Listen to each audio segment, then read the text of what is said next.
Hello मेरे photons, कैसे आप सब? उम्मीद है बेहतर है, स्वस्थ और मन लगाकर पढ़ाई कर रहे होंगे। तो नीट एग्ज़ाम लगभग 45-50 दिन रह गया है।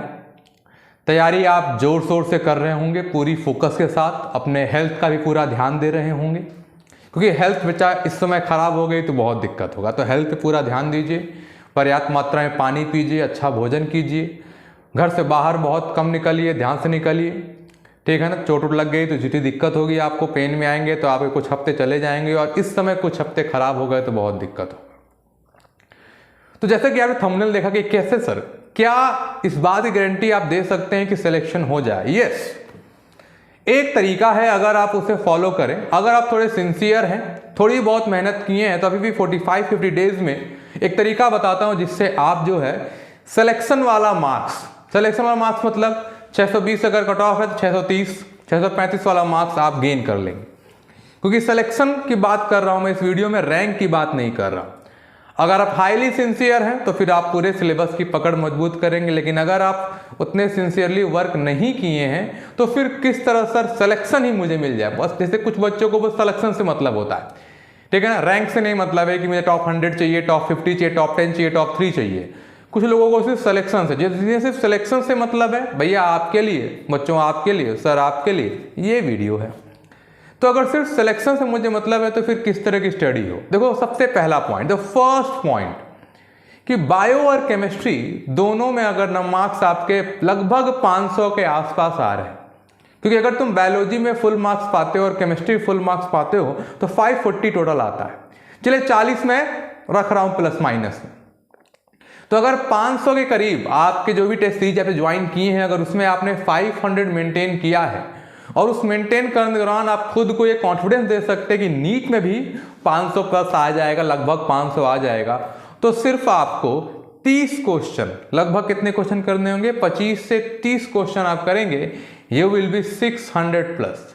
अगर आप 510, 515 लेते आते हैं और 30 क्वेश्चन यहाँ कर लेते हैं फिजिक्स में, तो 120 और इसको जोड़ेंगे तो लगभग आप 630 क्रॉस कर गए, ठीक है ना। अगर कट ऑफ 610, 615 जो कि लास्ट ईयर इतना गया था, इस साल भी उतना जाने का उम्मीद है, तो अगर आप 625 और 30 लाना चाहते हो तो सबसे पहला काम बायो प्लस केमिस्ट्री में आपका लगभग 510, 515, 500 के आसपास नंबर आना चाहिए। उसके बाद आप फिजिक्स पे वर्क कर सकते हो, और फिर पूरी फिजिक्स पे वर्क नहीं करना पड़ेगा, क्योंकि देखो फिजिक्स कठिन नहीं होती, लेकिन जिस सामाजिक दबाव में आप रह रहे हैं, वहाँ ये बार बार आपको बताया गया है कि तुम बायोलॉजी से हो तो फिजिक्स कठिन होगी, इसलिए फिजिक्स कठिन हो गई है।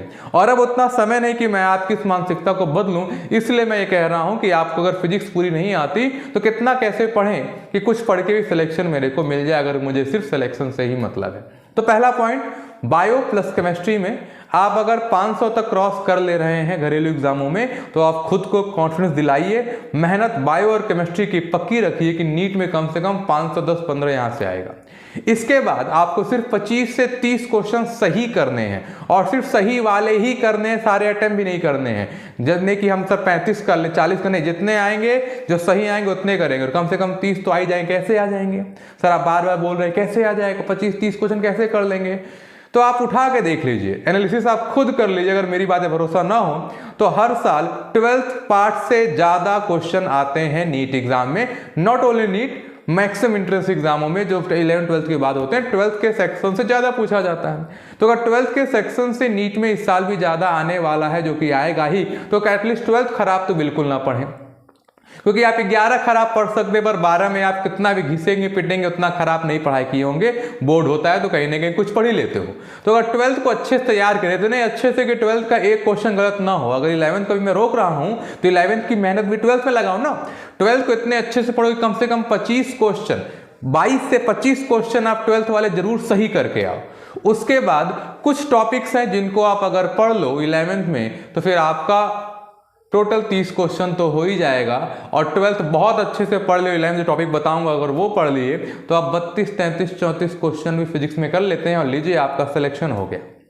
लेकिन हमें यहाँ फिजिक्स पे ज़्यादा ध्यान देने से पहले इस पे ध्यान देना है कि मेरा बायोलॉजी प्लस केमिस्ट्री जोड़ करके आप 500 आ रहा है। अगर आ रहा है तो ही ये ट्रिक काम करेगा, तो ही ये तरीका काम करेगा, और सिलेक्शन आपका 100% इस ईयर हो जाएगा, अगर आप थोड़ा भी सिंसियर हैं तो। और बिल्कुल सिंसियर नहीं है तो स्किप कर दो, इस वीडियो को देखने की बिल्कुल कोई नीड नहीं।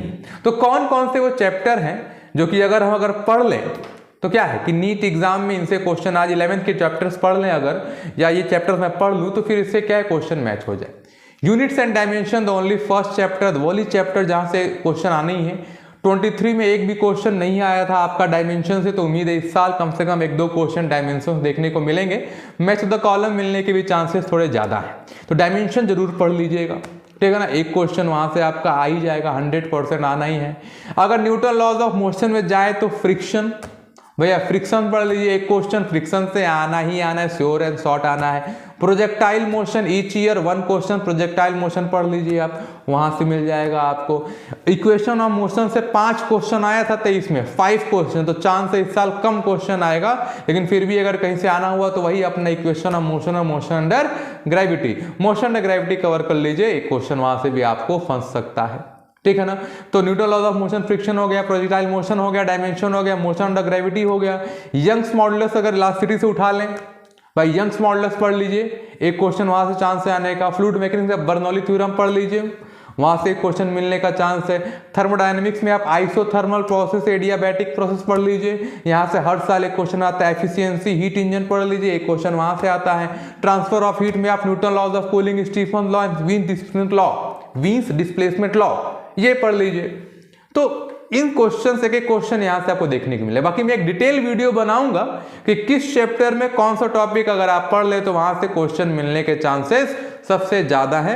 एनालिसिस मैं कर रहा हूं और कर भी चुका हूं, बस अगली वीडियो से बनाऊंगा किस तरह हम किस चैप्टर में किस टॉपिक को पहले प्रायोरिटी दें, ताकि उसे पढ़ ले तो वहां से क्वेश्चन फंसने के चांसेस, परसेंटेज, प्रोबेबिलिटी सबसे ज्यादा, ठीक है ना।